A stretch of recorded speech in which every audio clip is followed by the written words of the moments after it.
Hey everyone, and welcome to another deep dive. We love to get our hands dirty with some really fascinating material, and today we're going to be looking at all the best ways to expand your English vocabulary. That's right. A powerful vocabulary is like a superpower. Oh, absolutely. Like, you can just say what you mean, you can, understand other people better, and it makes life more fun. Totally. And we've got some awesome material to dig into today, a conversation with an AI all about how to build vocabulary better and faster. So let's jump right in. Okay, sounds great.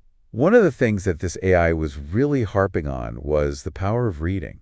Oh, for sure. But it's not just reading like, just skimming through a magazine. Right? Like, I used to think that I was building my vocabulary just, reading all these books, but I don't think I was dinging it right. Yeah, you really have to engage with the material, and when you encounter a new word, don't just immediately grab a dictionary. Like, try and figure it out first. Exactly. Look at the other words in the sentence, look at the paragraph, maybe even the whole page, and try to deduce the meaning from the context. That's how I learned the word mellifluous. Mellifluous, wow. I was reading a novel, and I had no idea what it meant. Yeah. But they were describing this character's voice, and the author said that it was, smooth and sweet like honey. Okay. So I was like, oh, mellifluous, it must have something to do with sounding nice. And I look it up. Bam, it means sweet sounding or musical. There you go, context clues. Exactly. That's a great example. So speaking of making words stick, though, the AI also talked a lot about dictionaries and thesauruses. I think a lot of people are afraid of dictionaries, especially now that we have them on our phones. Like, I remember old days, huge, dusty books. Yeah. But they're so useful, especially now that you can hear the pronunciation. Oh, yeah, especially with words like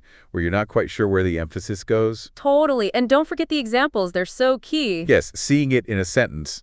Absolutely. And when you want to, spice things up, use a thesaurus, find new ways to say things. Like, add variety to your writing. Exactly. So we talk about, active reading. We've talked about dictionaries and thesauruses. Yeah. What about some more structured ways of learning? Well, you know what the AI said? Flashcards? Oh, yeah. I love flashcards. Like, something about flipping through them and you can really see your progress. I know. And it feels good. It does. It's very satisfying. But there's actually a really cool science behind it. It's called spaced repetition. Oh, yeah. I've heard of this. It's all about reviewing information at increasingly longer intervals. So you're basically training your brain to move those words from short-term memory into long-term memory. So you don't forget them. Exactly. And there are some awesome apps out there that use this Anki Quizlet. You could even make your own. Cool. So it's like you're kind of tricking your brain into learning these new words. In a way, yeah. It's all about finding what works for you and making it a regular part of your routine. Now let's talk about mnemonic devices.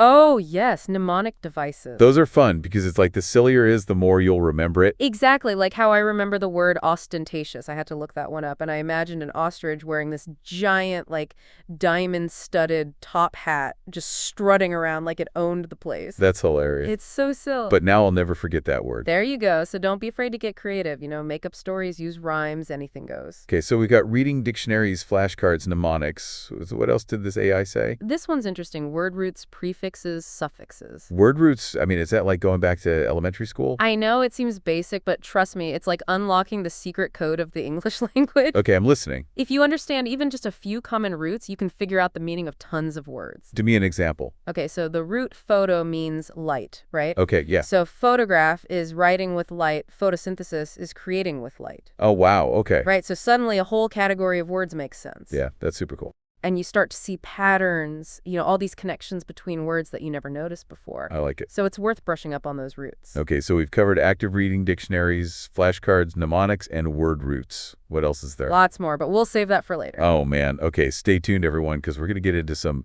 even more engaging ways to expand your vocabulary. Absolutely. It's going to be good. I bet a lot of you are thinking like, hey, I already do some of this stuff. I mean, I watch TV, I listen to music, I read books, I'm learning new words all the time. You are, but the AI suggests being more intentional about it. Okay, so like how? Well, think about it. You're watching your favorite show, right? Mm-hmm. And you hear a word you've never heard before. What do? I usually just keep watching. Exactly, but what if you wrote it down? Oh, and like look it up later. Exactly, or use subtitles. Oh, that's a good idea. Yeah, it can really help. And what about like the news? Have you ever thought about that as a way to build vocabulary? Oh, the news is amazing for vocabulary, especially if you want to stay up to date on current events. You'll encounter all these terms related to politics and business and technology. And you're exposed to all these different writing styles, right? Exactly. It can really enrich your understanding of language. Okay, so let's say you've been doing all this stuff, reading, using your dictionary.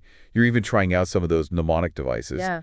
What's the next level? How do you take all those new words and really make them a part of your language? You have to use them. Well, yeah, of course, but like how Think of it like this, you wouldn't expect to become a great musician just by listening to music, right? right. You have to practice playing an instrument. So how do we play with our vocabulary? Right. Okay, so like write more. Emails, journal entries, blog posts, even just a grocery list. Try to use some of those new words you've learned. And what about speaking? Is that important too? Absolutely, but I think the biggest hurdle with speaking is fear. Oh yeah, totally. I'm always so afraid of misusing a word or sounding stupid.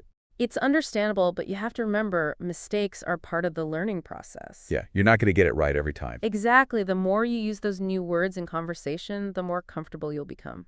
That reminds me of this one time I was trying to use the word ubiquitous in a conversation, Ubiquitous. Nice. and I totally butchered it. Like I said it completely wrong, but instead of laughing, the person I was talking to actually helped me say it correctly. Oh, that's nice. It was so nice, and it made me realize that most people are pretty understanding when you're trying to improve your language skills. That's a great point. And if you want to really fine-tune your speaking, try recording yourself. Oh yeah, just talking to my phone. Exactly. You might be surprised by what you hear. And then you can pinpoint the areas you need to work on. Right. Okay, so we've covered a lot of foundational strategies. We have. Are you ready to level up even further? Oh, yeah. The AI had some really interesting advanced techniques. Okay, let's hear it. What are they?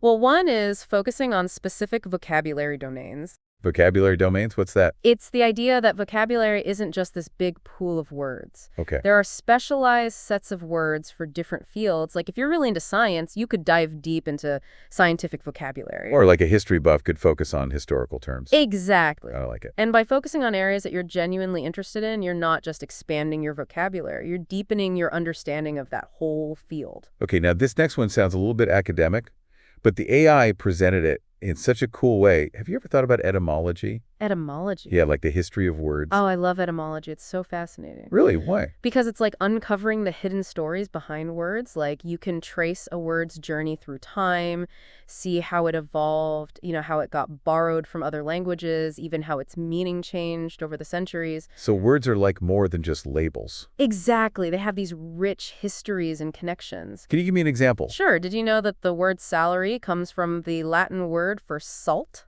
Salt, really? Yeah. Why salt? Well, in ancient Rome, soldiers were sometimes paid in salt. Oh, wow. It was a valuable commodity back then. Huh. And over time, the word salary evolved to refer to any form of payment for work. That is so cool. It makes you really appreciate the depth of language. It does. So we've got specialized vocabulary, we've got etymology.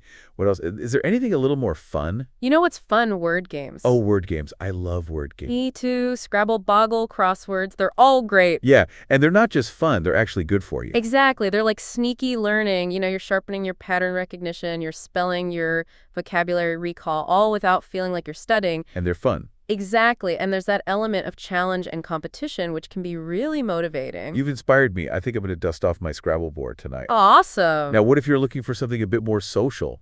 A way to connect with other word nerds out there. Well, the AI recommends exploring vocabulary building communities online.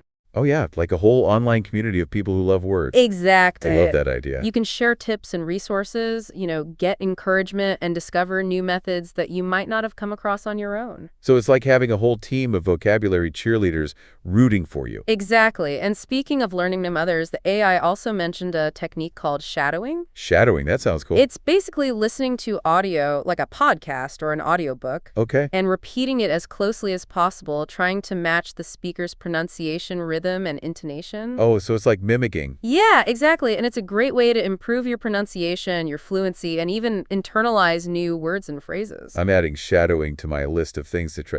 We've covered so much ground from basic active reading to these advanced techniques. I know, it's been a lot. But now, the big question, how do we make all these new words stick? How do we make sure that they become a permanent part of our vocabulary? I feel like we've just been given this amazing recipe book. With all these delicious ingredients. Exactly, but now we need to actually cook something. We need to use these words. You're so right. Maintaining and applying your vocabulary is a journey. It's not a destination. It's not a one-time thing. Right, it's like a garden. You have to keep tending it. You have to keep watering those word seeds. Exactly. So what did the AI say we need to review regularly? Okay, so what do we do that? Well, you could set aside some dedicated word workout time every week. Okay. Maybe like 30 minutes or an hour just to focus on your vocabulary. And how do we make sure we actually do it? Like, do we need to give ourselves some kind of reward? Oh, that's a great idea. Make it fun. If you use 5 new words in conversation this week, you get to watch an extra episode of your favorite show. I like it. It's all about positive reinforcement. So reviewing is important, but what else can we do to make those new words really stick? You have to integrate them into your everyday communication. Okay, so like you use them in real life. Exactly. Don't be shy and be bold. Use those words in conversations, emails, even text messages. I used to feel really weird when I would try to use like fancier words in my writing. Oh, yeah, I know what you mean. It felt forced. It takes practice. Yeah, but the more I did it, the more natural it became. Exactly. And you might even find that other people start asking you about those new words. Like, hey, what does that word mean? Right. It can spark some really interesting conversations. Well, we've come to the end of our deep dive today. We've explored so many amazing strategies for expanding your vocabulary. From basic tips to more advanced techniques. And we've even talked about how to make those new words a permanent part of your language. How are you feeling? Are you ready to take your vocabulary to the next level? I know I am. It's amazing how much power there is in words. It's true. Like having a rich vocabulary, it's not just about knowing more words. It's about being able to express yourself more clearly, understand complex ideas, and just engage with the world on a whole new level. And connect with other people more deeply. Exactly. And the coolest thing is it's an ongoing journey. There are always new words to discover, new connections to make. It never ends. So keep exploring, keep playing with language, and most importantly, have fun with it. Yeah, find what works for you and make it a part of your life. So what's one unusual or creative way that you can think of to make learning words even more engaging? Ooh, good question. Like maybe you could write a song using only obscure vocabulary words. Or create a vocabulary-themed scavenger hunt. I love it. The possibilities are endless. We want to hear your ideas, so share them with us on social media. And keep those vocabularies growing. Thanks for joining us on this deep dive, and until next time, happy wordsmithing.